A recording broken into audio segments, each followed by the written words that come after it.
Radio Kantipur, radio राष्ट्रको।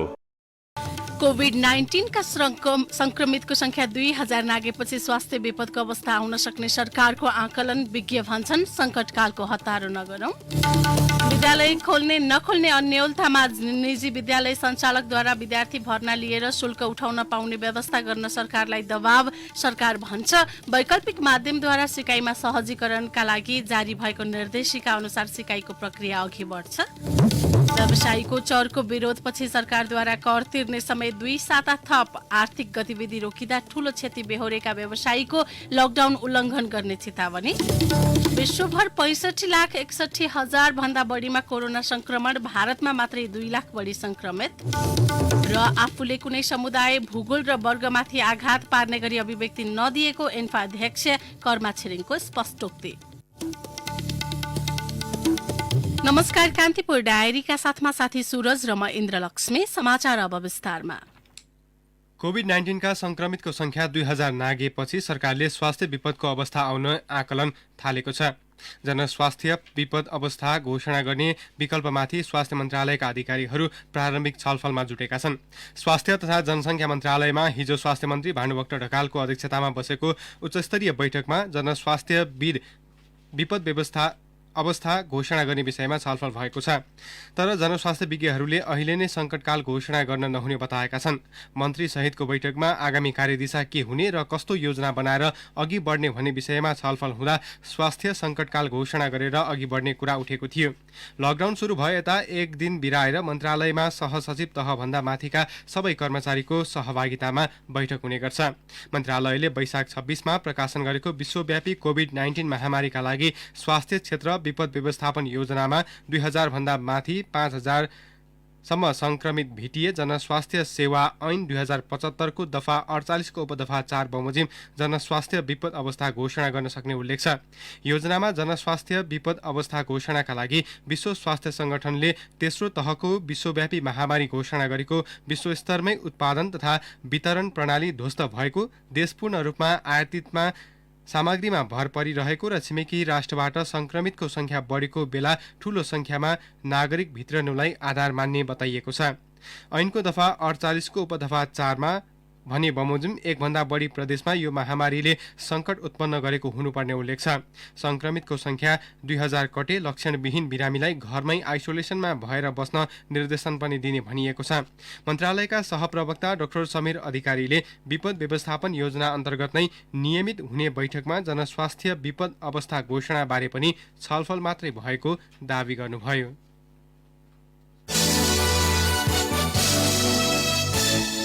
प्रधानमन्त्री केपी शर्मा ओलीले बोलाएको बैठकमा विभिन्न क्षेत्रका विज्ञहरूले लकडाउन मोडालिटी परिवर्तन गर्न, परीक्षण संख्या बढाउन, क्वारेन्टिन र आइसोलेसनलाई व्यवस्थित पार्न र निजी क्षेत्रका स्वास्थ्य संस्थालाई पनि कोभिड-19 परीक्षणका लागि खुला गर्न सुझाव दिएका छन्।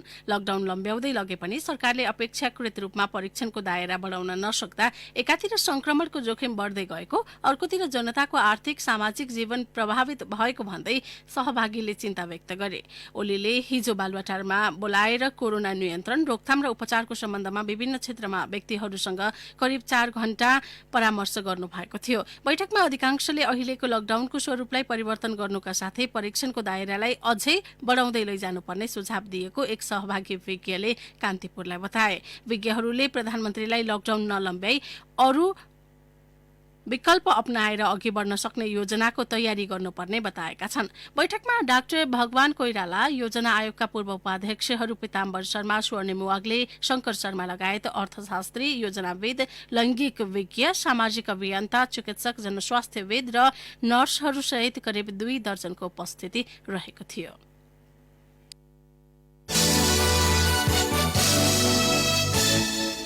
निजी विद्यालय सञ्चालकहरूले विद्यार्थी भर्ना लिएर शुल्क उठाउन पाउने व्यवस्था गर्न सरकारलाई दबाव दिन थालेका छन्। शिक्षा, विज्ञान तथा प्रविधि मन्त्रालयले असार 1 गतेबाट बालबालिकाको सिकाइलाई निरन्तरता दिन वैकल्पिक माध्यमबाट पठन पाठन गराउने जनाएको थियो। विद्यालय नखुले घरमै रहेका विद्यार्थीलाई प्रिन्ट, रेडियो, टेलिभिजन र अनलाइनका माध्यमबाट कक्षा सुरु गर्ने भनिएको छ। निजी विद्यालय सञ्चालकले भने वैकल्पिक तरिकाले कक्षा सुरु गर्नुभन्दा पहिला विद्यार्थी भर्ना लिएर शुल्क उठाउन पाउनुपर्ने माग अघि सारेका हुन्। उनीहरूले शिक्षा मन्त्री गिरिराजमणि पोखरेल सहित सत्तारूढ नेकपाका नेताहरूलाई समेत भेटेर शुल्क लिन पाउने व्यवस्था सुनिश्चित गर्न दबाब दिइरहेका छन्। प्याप्सन र एनप्याप्सनले यसअघि हिजोबाट विद्यार्थी भर्ना र अनलाइन कक्षा सुरु गर्ने जनाएका थिए। शिक्षा मन्त्रालयले असार 1 गतेबाट खुल्ला र दूर शिक्षाका माध्यमबाट कक्षा सञ्चालन गर्न सक्ने बाटो खोलेपछि विद्यालय सञ्चालक शुल्क उठाउने प्रबन्ध गर्न समेत कसिएका हुन्। मन्त्रालयले बालबालिकाको सिकाइलाई निरन्तरता दिन मात्रै वैकल्पिक विधिबाट अध्ययन अध्यापन गर्न लागिएको जनाएको छ। यसलाई औपचारिक कक्षाको मान्यता दिइएको छैन। लकडाउनकै अवधिमा केही निजी विद्यालय सञ्चालकले अभिभावकसँग शुल्क समेत मागेका थिए। अहिले विद्यालयको प्रशासन खोलेर अनलाइन कक्षा सञ्चालन गर्न पाउनुपर्ने माग अघि सारेका हुन्। लकडाउनकै अवधिमा हिमालयन, व्हाइट हाउस, काव्य लगायतका 1 दर्जनभन्दा बढी निजी स्कुलले शुल्क मागेको स्थानीय तहमा उजुरी परेको थियो। ती विद्यालयहरूलाई स्थानीय तहले सचेत गराइसकेको छ।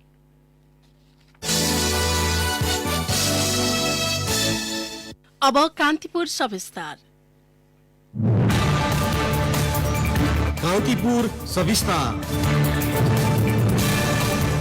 कोरोना महामारी पछिको लकडाउनका कारण 2.5 महिनादेखि मुलुकभरका 35,000 भन्दा बढी विद्यालयमा पठन पाठन ठप्प छ। कक्षा 9 सम्मको वार्षिक परीक्षा दिएका विद्यार्थीहरूले माथिल्लो कक्षाको अध्ययन सुरु गर्न पाएका छैनन् भने एसईई माथिका कुनै पनि परीक्षा हुन सकेका छैनन्, जसका कारण लाखौं विद्यार्थी प्रभावित छन्। विद्यालय तत्काल खुल्ने सम्भावना नदेखेपछि सरकारवालाहरू भने वैकल्पिक शिक्षाको तयारीमा जुटेका छन्। तर अभिभावकहरू भने यस प्रकारको शिक्षाको प्रभावकारिताप्रति चिन्तित देखिन्छन् भने वैशाख जेठ सहित कक्षा नै नभएका महिनाको शुल्कलाई लिएर रन भुल्लमा छन्। मैले कतिवटा वर्णमा छुट्याए मन्दिर शब्दलाई अब हामी सँगै मन्दिर शब्दलाई वर्णमा छुट्याउँ है त।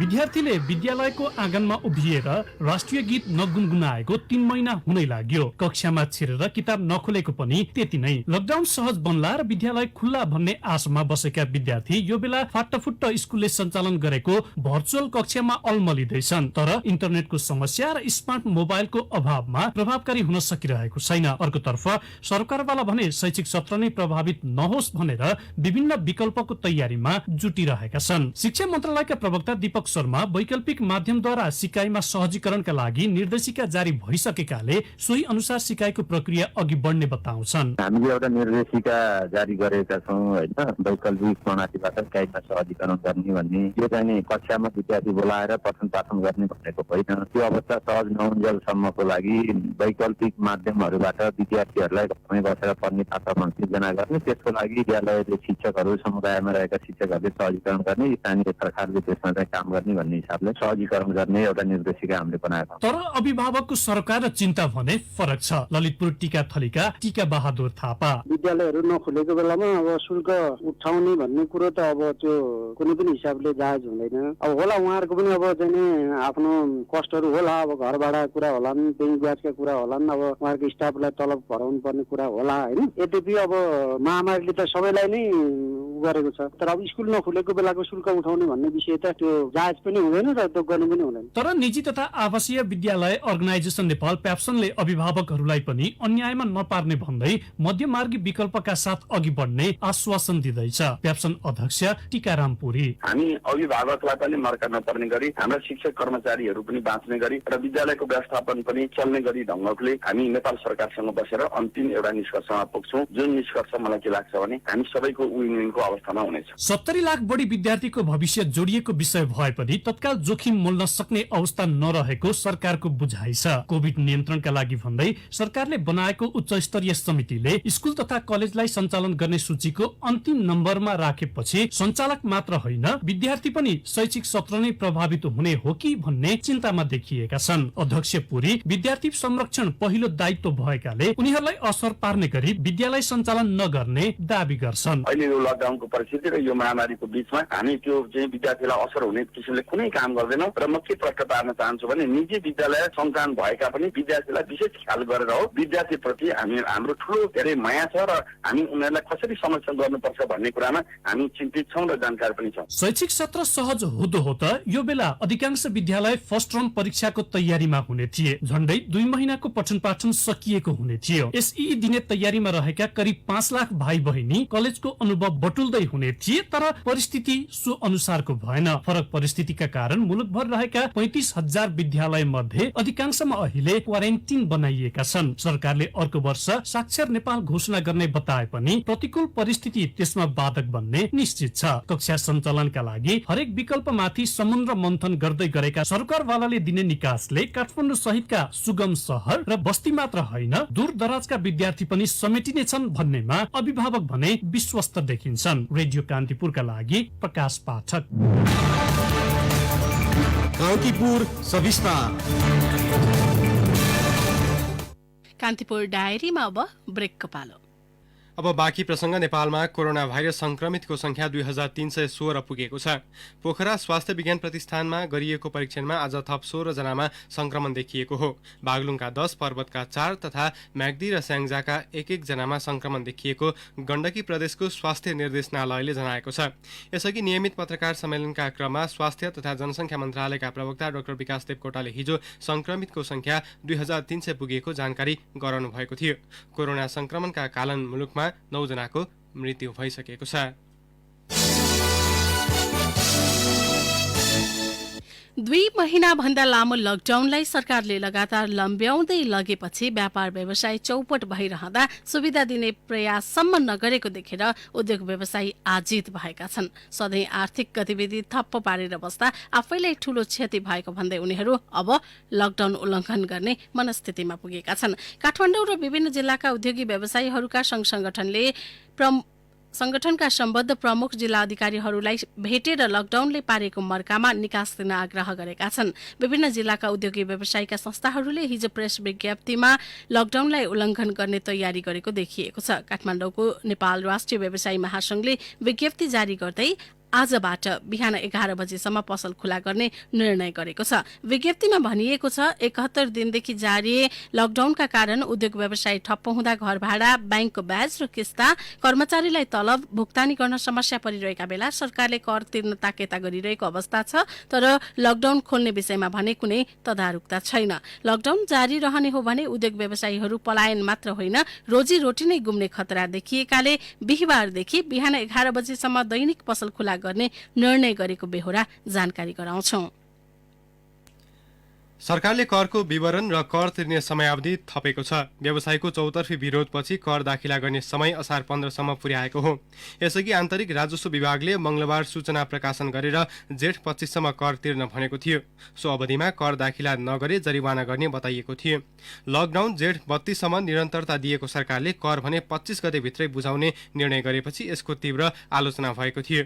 विभागका उपमहानिर्देशक मुक्ति पाण्डेले भन्नुभयो कर विवरण र तिर्ने समय जेठ 25 बाट असारको पहिलो सातासम्म पुर्याएका छौं। त्यति बेलासम्म तिरे जरिवाना लाग्दैन। उद्योगीहरूले भने लकडाउन खुलेको कम्तीमा 3 महिना कर तिर्ने समय चाहिने बताउँदै आएका छन्। लकडाउनले उद्योग धन्दा ठप्प भएकाले तत्काल कर तिर्न सक्ने अवस्था नरहेको उनीहरूको दाबी छ। यसबीचमा केही समस्या आए सहजीकरण गरिने पाण्डेले बताउनुभयो। कोभिड-19 को जोखिम सुरक्षाका लागि ल्याइएको कोरोना बीमाको विधि तथा प्रक्रिया परिमार्जन गरिने भएको छ। कोरोना बीमा गर्नेको संख्या हरेक दिन उच्च दरले बढ़िरहेका बेला सो बीमालेखको मोडालिटी परिमार्जन गर्न लागि हो। आगामी आर्थिक वर्षको बजेट मार्फत 1 लाख रुपैयाँसम्मको सामूहिक कोरोना बीमा शुल्कमा 50% अनुदान दिने तथा स्वास्थ्यकर्मी, महिला स्वास्थ्य स्वयंसेविका लगायतको बीमा शुल्क सरकारले बेहोर्ने व्यवस्था घोषणा गरेकाले सोही अनुसार बीमालेख पनि परिमार्जन गरिने बीमा समितिका कार्यकारी निर्देशक राजु रमण पौड्यालले जानकारी दिनुभयो।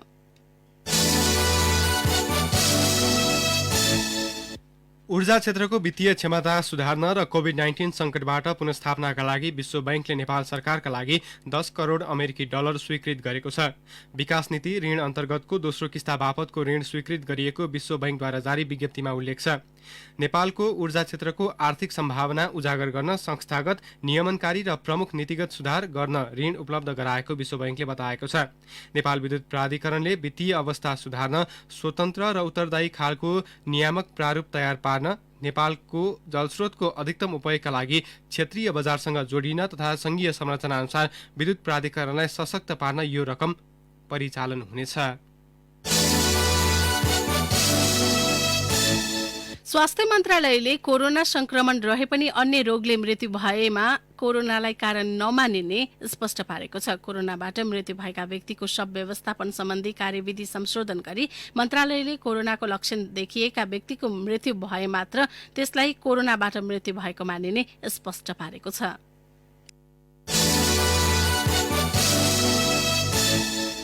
राष्ट्रिय मानवाधिकार आयोगले जातीय विभेद तथा छुवाछुट राष्ट्र घोषणा भएको 14 वर्ष पूरा हुँदा पनि नेपालमा जातीय विभेद कायम रहनु र यसैका आधारमा व्यक्ति हत्या, बलात्कार, हिंसा, छुवाछुट जस्ता अमानवीय घटना घट्दै जानु चिन्ताजनक भएको टिप्पणी गरेको छ। आयोगले नेपाल छुवाछुट मुक्त राष्ट्र घोषणा भएको 14 वर्ष पूरा भएको दिन बुधबार विज्ञप्ति जारी गरी जातीय विभेदजन्य अपराधमा संलग्नहरूलाई पहिचान गरी समयमै कारबाही हुन नसकेको अवस्थाप्रति सरकारको गम्भीर ध्यानाकर्षण गराएको छ।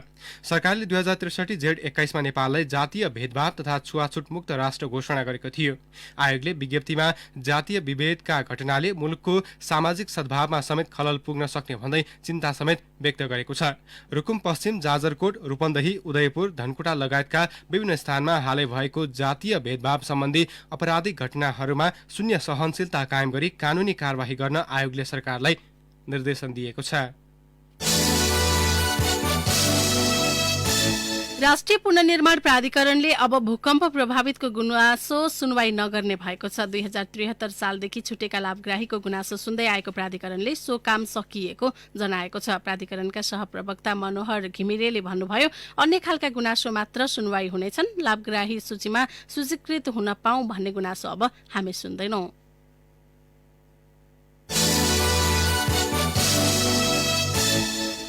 लकडाउनकै अवधिमा नियमित प्रसुति सेवा तथा गर्भ जाँच गराउनेको संख्या 50%ले घटेको छ। थापाथली प्रसुति गृहकी प्रशासक रानु थापाका अनुसार लकडाउनमा ओपीडीमा गर्भ जाँच गराउन आउने 50%ले घटेको हो। उहाँले भन्नुभयो, अरू बेला 500 जना भन्दा बढी हुन्थे, अहिले 200-250 मात्रै आउने गरेका छन्। सुत्केरी गराउन आउने संख्या पनि घटेका छन्। कोरोना महामारीले गर्दा सिन्धुपाल्चोककी सुत्केरीको मृत्यु भएपछि महाराजगञ्ज स्थित शिक्षण अस्पतालमा स्वास्थ्य जाँच गराउन आउने गर्भवतीको संख्या घटेको छ। पाटन अस्पताललाई कोरोना उपचार अस्पताल बनाएकाले त्यहाँ जाने गर्भवती पनि कम भएको छ। दुवै अस्पतालमा नियमित जाँच गराइरहेका पनि पछिल्लो समय प्रसुति गृहमै आउने गरेको उहाँले बताउनुभयो। कोरोना महामारीको त्रास र लकडाउनका कारण साबितको भन्दा यस अवधिमा ज्यान गुमाउने गर्भवती तथा सुत्केरीको संख्या वृद्धि भएको छ। स्वास्थ्य सेवा विभागको परिवार कल्याण महाशाखाका अनुसार लकडाउन अवधिभर देशभर 31 जना गर्भवती तथा सुत्केरीले ज्यान गुमाएका छन्। महाशाखाकी चिकित्सक डाक्टर पुण्य पौडेलका अनुसार अधिकांशको घरमा सुत्केरी हुँदा जटिलता पैदा भएर अस्पताल ल्याएपछि उपचारको क्रममा मृत्यु भएको हो। सरकार र स्वास्थ्य क्षेत्रको ध्यान कोरोना नियन्त्रणमा मात्रै पुग्दा सुत्केरीले अकालमै ज्यान गुमाउनु परेको स्थिति आएको उहाँको भनाइ छ। अस्ट्रेलियाबाट नेपाल फर्कनका लागि 1283 जनाले आवेदन दिएका छन्। नेपाल सरकारले विदेशमा रहेका नागरिकलाई नेपाल फर्काउने घोषणा गरेसँगै उनीहरूले नेपाल दूतावासमा आवेदन दिएका हुन्। अस्ट्रेलिया स्थित नेपाली दूतावासले एक साता अघि नेपाल फर्कन चाहनेलाई विभिन्न शर्तसहित फारम भर्न आग्रह गरेको थियो। सोही आग्रह अनुसार अस्थायी भिसामा रहेका नेपाली नेपाल आउन इच्छुक देखिएका हुन्। कान्तिपुर डायरीमा पुनः ब्रेकको पालो। कान्तिपुर डायरीमा अब आर्थिक समाचार। नेपाल विद्युत प्राधिकरणले सामान्य विद्युत महसुलमा 15% महसुल बढाउने गरी विद्युत नियमन आयोगमा प्रस्ताव पठाएपछि उद्योगी व्यवसायी भयमा छन्। विद्युत महसुल बढेर उत्पादन लागत बढ्ने र नेपालमा उत्पादित वस्तुले विदेशी वस्तुसँग प्रतिस्पर्धा गर्न नसक्ने उनीहरूको तर्क छ। प्राधिकरणले फागुनमा नियमन आयोगलाई स्वीकृतिका लागि बुझाएको नयाँ विद्युत महसुलमा साधारण उद्योग प्रतिष्ठानलाई दिइने विद्युत महसुलमा 15% बढाउने प्रस्ताव गरेको छ। यसबारे जेठ 12 आयोगले गरेको सार्वजनिक सुनवाईमा पनि उद्योगी व्यवसायीहरूले विद्युत महसुल बढाउन नहुने माग गरेका थिए। प्राधिकरणले औद्योगिक ग्राहकका लागि हालको सामान्य दरमा 10 देखि 15% थप महसुल दर प्रस्ताव गरेको छ। व्यापारिक वर्गका ग्राहकका लागि विद्युत महसुलमा 5% बढाउने प्रस्ताव छ। यस्तै लोडसेडिङका बेला गरिएको डेडिकेटेड र ट्रङ्क लाइनको व्यवस्था यथावत राख्दै सो लाइनबाट विद्युत लिने उद्योगका लागि सामान्य दरभन्दा 15% थप एनर्जी शुल्क लिने र डिमान्ड शुल्कमा पनि केही बढाउने प्रस्ताव छ। प्राधिकरणले प्रस्ताव गरेको महसुलमा उद्योगी व्यवसायीका मुख्य 3वटा चासो रहेको नेपाल उद्योग वाणिज्य महासंघका पूर्व अध्यक्ष पशुपति मुरारकारले बताउनुभयो। अब अन्तर्राष्ट्रिय प्रसंग। विश्वमा कोरोना भाइरस संक्रमितको संख्या 65,61,791 पुगेको छ। यो समाचार तयार पार्दासम्म 3,86,779 जनाको संक्रमणकै कारण ज्यान गएको छ। संक्रमितको संख्याको आधारमा पहिलो स्थानमा रहेको अमेरिकामा 19,01,526 जना पुगेको छ। त्यहाँ 1,09,140 जनाले ज्यान गुमाएका छन्। दोस्रो स्थानमा रहेको ब्राजिलमा 5,83,980 जना संक्रमित पुग्दा 32,547 जनाले ज्यान गुमाएका छन्। रसियामा 4,32,277 जना संक्रमित छन्। त्यहाँ 5,215 जनाले ज्यान गुमाएका छन्। स्पेनमा 2,87,406 जना संक्रमित पुग्दा 27,128 जनाको ज्यान गएको छ। बेलायतमा 2,79,856 जना संक्रमित हुँदा 3,728 जनाको मृत्यु भएको छ। इटलीमा 2,33,800 जना संक्रमित पुगेका छन्। भारतमा मात्रै 2,16,824 जना संक्रमित रहेका छन्। त्यहाँ 6,088 जनाले ज्यान गुमाइसकेका छन्। अब खेल प्रसंग। अखिल नेपाल फुटबल संघ एन्फाका अध्यक्ष कर्मा छिरिङ शेर्पाले आफूले कुनै समुदाय, भूगोल र वर्गमाथि आघात पार्ने गरी अभिव्यक्ति नदिएको स्पष्टीकरण दिनुभएको छ। अध्यक्ष शेर्पाले हिजो एक विज्ञप्ति जारी गर्दै आफ्नो भनाइलाई तोडमोड गरी वितृष्णा फैलाउने हिसाबले प्रचार गरिएको दावी गर्नुभयो। उहाँले राष्ट्र र राष्ट्रियताका सवालमा एन्फा र आफूमा कुनै भ्रम रहेको जिकिर गर्नुभएको छ। उहाँले केही शब्दले कुनै भूगोल, समुदाय र वर्गमा परेको आघातप्रति क्षमा समेत माग्नु भएको छ। कर्माको विज्ञप्तिमा भनिएको छ, मेरो अभिप्राय र भावना कुनै पनि भाषा, धर्म, लिङ्ग, वर्ग र सम्प्रदायमा नेपालीको राष्ट्रियतामा प्रश्न गर्ने थिएन, कदापि होइन। अन्तर्वार्ताका क्रममा प्रयोग भएका शब्दले कसैको भावनामा चोट पुग्न गएको भए क्षमा याचना गर्दछु। आफूले एउटा सर्वोच्च प्रशासनिक निकायको अध्यक्षका हैसियतले कसैमाथि भेदभाव नगरेको समेत अध्यक्ष शेर्पाले बताउनु भएको छ।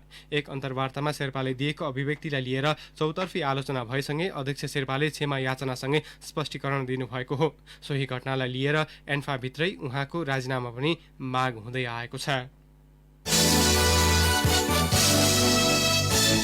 अब मौसम सम्बन्धी जानकारी। काठमाडौँ उपत्यका लगायत मुलुकभर मौसम आंशिकदेखि सामान्य बदली रहने मौसम पूर्वानुमान महाशाखाले जनाएको छ। सुदूरपश्चिम कर्णाली, गण्डकी र प्रदेश 5 मा पूर्ण बदली रही बाँकी भूभागमा मौसम सामान्य बदली रहनेछ। केही स्थानमा मेघगर्जन र चट्याङ सहित वर्षाको सम्भावना समेत रहेको महाशाखाले जनाएको छ। सूर्योदय बिहान 5:10 भए भने सूर्यास्त साँझ 6:54 हुनेछ। अब एउटा जानकारी। अहिले केही बेरमा प्रसारण हुने कार्यक्रम दि हेडलाइनर्समा आज हामी सरकारले ल्याएको निशान छाप अद्यावधिक गर्ने संविधान संशोधन प्रस्ताव भन्दा भिन्नै प्रस्ताव दर्ता गराएको राजपा नेपालका अध्यक्ष मण्डलका सदस्य अनिल कुमार झासँग कुराकानी गर्दैछौँ, सुन्न नभुल्नुहोला। हौस्दै नै प्रसङ्गसँगै कान्तिपुर डायरीको यो बुलेटिन यही सकिन्छ। सूरज र इन्द्रलक्ष्मी बिदा हुन्छौँ। नमस्कार। सूचना र मनोरञ्जनको सम्वाहक रेडियो राष्ट्रको रेडियो कान्तिपुर।